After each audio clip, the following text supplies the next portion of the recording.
बृहस्पति भगवान की कहानी। प्राचीन काल में एक ब्राह्मण था। वह बहुत निर्धन था। उसके कोई संतान नहीं थी। उसकी स्त्री बहुत मलिनता के साथ रहती। वह न स्नान करती न किसी देवता का पूजन करती। प्रातःकाल उठते ही सर्वप्रथम भोजन करती, बाद में कोई अन्य कार्य करती थी। इससे ब्राह्मण देवता बड़े दुखी थे। बेचारे बहुत कुछ कहते किंतु उसका कोई परिणाम नहीं निकलता। भगवान की कृपा से ब्राह्मण की स्त्री के कन्या रूपी रत्न पैदा हुई। वह कन्या अपने पिता के घर में बड़ी होने लगी। वह बालिका प्रातः स्नान करके विष्णु भगवान का जाप करने लगी। बृहस्पतिवार का व्रत भी रखने लगी। अपने पूजा पाठ को समाप्त करके स्कूल को जाती। अपनी मुट्ठी में जौ भरकर ले जाती और पाठशाला के मार्ग में डालती जाती। वह जो स्वर्ण के हो जाते तो लौटते समय उनको बीन कर घर ले आती थी। एक दिन वह बालिका सूप में उन सोने के जौओं को फटक कर साफ कर रही थी। उसकी माँ ने देख लिया और कहा, हे बेटी, जौ को फटकने के लिए सोने का सूप होना चाहिए। दूसरे दिन गुरुवार का दिन आया तो कन्या ने व्रत रखा और बृहस्पति देव से प्रार्थना करके कहा, हे प्रभु, मैंने आपकी पूजा सच्चे मन से की है तो मेरे लिए सोने का सूप दे दो। बृहस्पति देव ने उसकी प्रार्थना स्वीकार कर ली। रोजाना की तरह वह कन्या जौ फैलाती हुई जाने लगी। जब लौटकर जौ बीन रही थी तो बृहस्पति देव की कृपा से सोने का सूप मिला। उसे वह अपने घर ले आई और उससे जौ साफ करने लगी, परंतु उसकी बात माँ का वही ढंग रहा। एक दिन की बात है कि वह कन्या सोने के सूप में जौ साफ कर रही थी। उस समय उस शहर का राजपुत्र वहां से होकर निकला। इस कन्या के कार्य और रूप को देखकर मोहित हो गया तथा अपने घर आकर भोजन तथा जल त्याग कर उदास होकर लेट गया। राजा को जब इस बात का पता लगा तो अपने प्रधानमंत्रियों के साथ उसके पास गए और पूछा, बेटा, तुम्हें किस बात का कष्ट है? किसी ने अपमान किया है अथवा और कोई कारण हो सो कहो, मैं वही कार्य करूँगा जिससे तुम्हें प्रसन्नता हो। अपने पिता की राजकुमार ने बातें सुनी तो वह बोला, पिताजी, आपकी कृपा से मुझे किसी बात का दुख नहीं है। किसी ने मेरा अपमान नहीं किया है, परंतु मैं उस लड़की के साथ विवाह करना चाहता हूँ जो सोने के सूप में जौ साफ कर रही थी। यह सुन राजा आश्चर्य में पड़ा और बोला, हे बेटा, इस तरह की कन्या का पता तुम ही लगाओ। मैं उसके साथ तेरा विवाह अवश्य ही करवा दूंगा। राजकुमार ने उस लड़की के घर का पता बतलाया। मंत्री उस लड़की के घर गए और ब्राह्मण की कन्या का विवाह राजकुमार के साथ संपन्न हो गया। कन्या के घर से जाते ही पहले की भांति उस ब्राह्मण देवता के घर में गरीबी का निवास हो गया। अब भोजन के लिए भी अन्न बड़ी मुश्किल से मिलता था। एक दिन दुखी होकर ब्राह्मण देवता अपनी पुत्री के पास गए। बेटी ने पिता की दुखी अवस्था को देखा और अपनी माँ का समाचार बताया। तब ब्राह्मण ने सभी हाल कहा। कन्या ने बहुत सा धन देकर अपने पिता को विदा कर दिया। इस तरह ब्राह्मण का कुछ समय सुखपूर्वक व्यतीत हुआ। कुछ दिन बाद फिर वही हाल हो गया। ब्राह्मण फिर अपनी कन्या के यहाँ गया और सभी हाल कहा तो लड़की बोली, हे पिताजी, आप माताजी को यहाँ लिवा लाओ, मैं उन्हें विधि बता दूंगी जिससे गरीबी दूर हो जाएगी। वह ब्राह्मण देवता अपनी स्त्री को साथ लेकर पहुँचे तो पुत्री अपनी माँ को समझाने लगी, हे माँ, तुम प्रातःकाल उठकर प्रथम स्नान करके विष्णु भगवान का पूजन करो तो सब दरिद्रता दूर हो जाएगी। परंतु उसकी माँ ने एक भी बात नहीं मानी और प्रातःकाल उठकर अपनी पुत्री के बच्चों का जूठन खा लिया।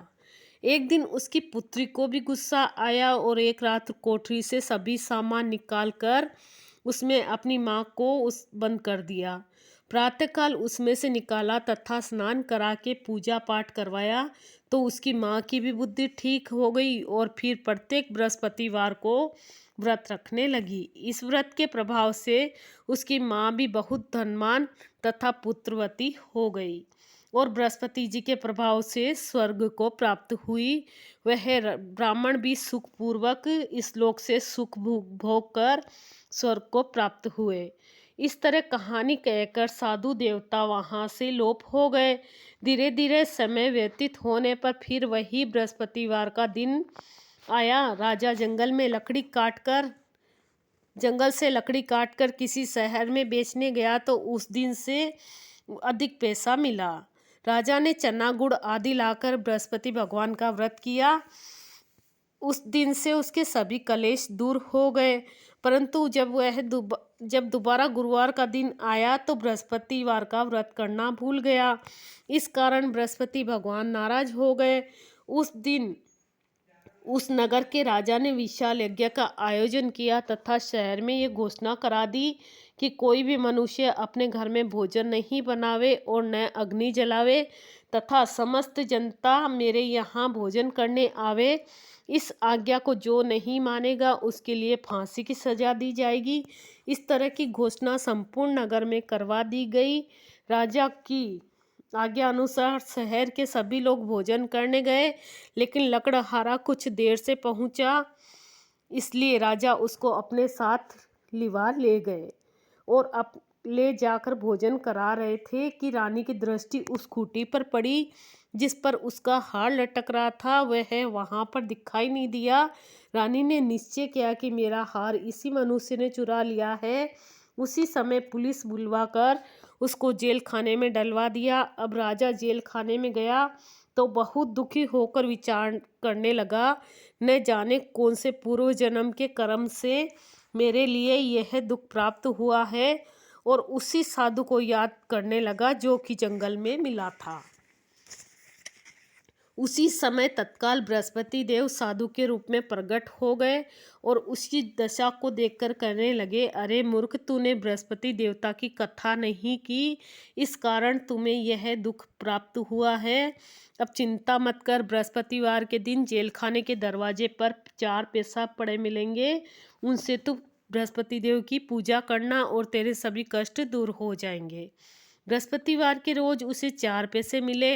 राजा ने कथा कही और रात्रि को बृहस्पति देव उस नगर के राजा को सपन में कहा, हे राजा, तुमने जिस आदमी को जेल खाने में बंद कर दिया है वह निर्दोष है, वह राजा है, उसे छोड़ देना।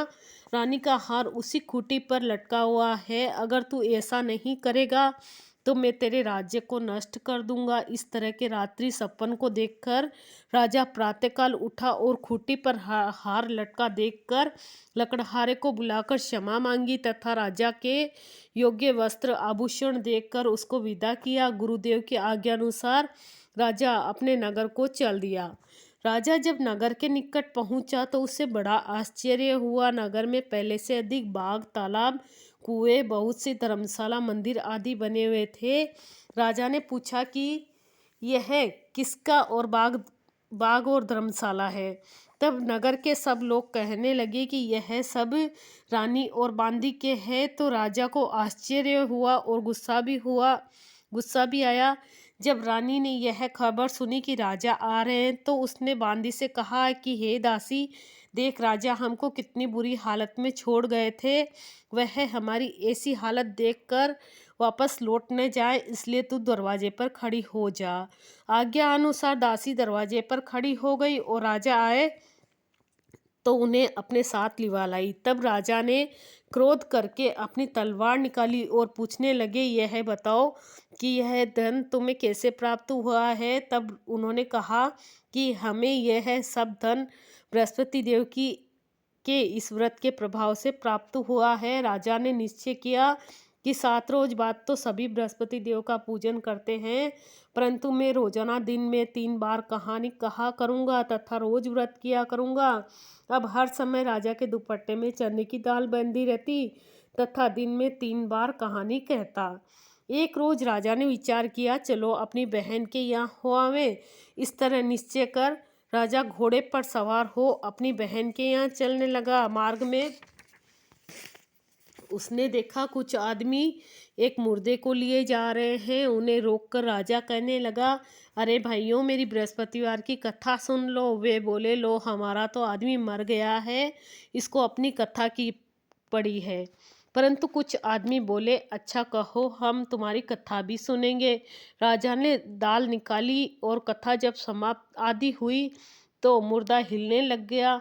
जब कथा समाप्त हुई तो राम राम करके मनुष्य खड़ा हो गया। आगे मार्ग में उसे एक किसान खेत में हल चलाता मिला। राजा ने उसे देखा और उससे बोला, अरे भैया, तुम मेरी बृहस्पतिवार की कथा सुन लो। किसान बोला, जब तक मैं तेरी कथा सुनूंगा तब तक 4 हरैया जोत लूंगा।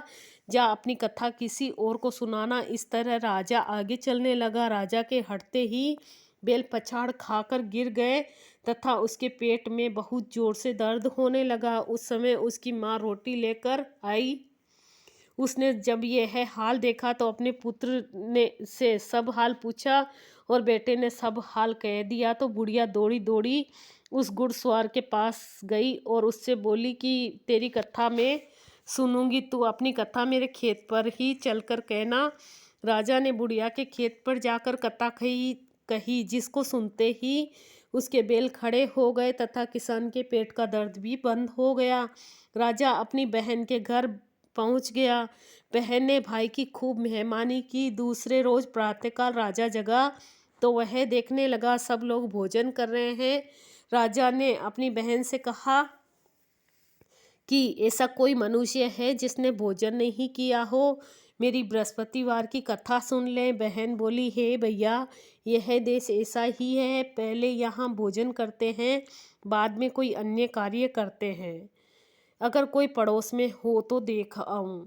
वह ऐसा कहकर देखने चली गई, परंतु उसे कोई ऐसा व्यक्ति नहीं मिला जिसने भोजन नहीं किया हो। अतः वह एक कुम्हार के घर गई जिसका लड़का बीमार था। उससे मालूम हुआ कि उनके यहाँ 3 रोज से किसी ने भोजन नहीं किया है। रानी ने अपने भाई की कथा सुनने के लिए कहा तो वह तैयार हो गया। राजा ने जाकर बृहस्पतिवार की कथा कही, जिसको सुनकर उसका लड़का ठीक हो गया।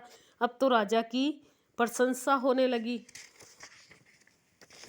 एक दिन राजा ने अपनी बहन से कहा कि हे बहन, हम अपने घर को जाएंगे, तुम भी तैयार हो जाओ। राजा की बहन ने अपने सास से कहा तो सास ने कहा, हाँ चली जाना, परंतु अपने लड़कों को मत लेके जाना, क्योंकि तेरे भाई के कोई औलाद नहीं है। बहन ने अपने भैया से कहा, भैया मैं तो चलूँगी, मगर कोई बालक नहीं जाएगा। राजा बोला, जब कोई बालक नहीं चलेगा तो तुम ही चलकर क्या करोगी। बड़े दुखी मन से राजा अपने नगर को लौट आया। राजा ने अपनी रानी से कहा, हम निरवंशी राजा है, हमारा मुंह देखने का धर्म नहीं है और कुछ भोजन आदि नहीं किया। रानी बोली, हे प्रभु, बृहस्पति देव ने हमें सब कुछ दिया है, हमें औलाद अवश्य देंगे। उसी रात बृहस्पति देव ने राजा को सपने में कहा, हे राजा, उठ, सभी सोच त्याग दे, तेरी रानी गर्भ से है। राजा को यह बात सुन बड़ी खुशी हुई। 9वें महीने में उसके गर्भ से एक सुंदर पुत्र पैदा हुआ। तब राजा बोला, हे रानी, स्त्री बिना भोजन के रह सकती है, बिना कहे नहीं रह सकती। जब मेरी बहन आवे तुम उससे कुछ मत कहना। रानी ने सुनकर हाँ कर दिया। जब राजा की बहन ने यह शुभ समाचार सुना तो वह बहुत खुश हुई तथा बधाई लेकर अपने भाई की यहाँ आई। तभी रानी ने कहा, घोड़ा चढ़कर तो नहीं आई, गधा चढ़ी आई। राजा की बहन बोली, भाई, मैं इस प्रकार नहीं कहती तो तुम्हें औलाद कैसे मिलती। बृहस्पति देव ऐसे ही है, जैसी जिसके मन में कामनाएं हैं सभी को पूर्ण करते हैं। जो सद्भावना पूर्वक बृहस्पतिवार का व्रत करता है, कथा पढ़ता है, सुनता है, दूसरों को सुनाता है, बृहस्पति देव उसकी सभी मनोकामनाएं पूरी करते हैं। बृहस्पति देव उसकी सदैव रक्षा करते हैं। संसार में सद्भावना से भगवान जी का पूजन व्रत सच्चे हृदय से करते हैं तो उनकी सभी मनोकामनाएं पूर्ण करते हैं। जैसी सच्ची भावना से रानी और राजा ने उनकी कथा का गुणगान किया तो उनकी सभी इच्छाएं बृहस्पति देव ने पूर्ण की थी। इसलिए कथा सुनने के बाद प्रसाद लेकर जाना चाहिए। हृदय से उनका मनन करते हुए जय जयकार बोलनी चाहिए। बृहस्पति भगवान की जय, विष्णु भगवान की जय। दोहा गुरुवार का, गुरु की कथा जो सुने सुनावे आन, तर जावे भव सिंधु से निश्चय ही कल्याण। गुरुवार की कहानी सुनाई, बोलो बृहस्पति भगवान की जय। ये देखिए, जय श्री कृष्ण।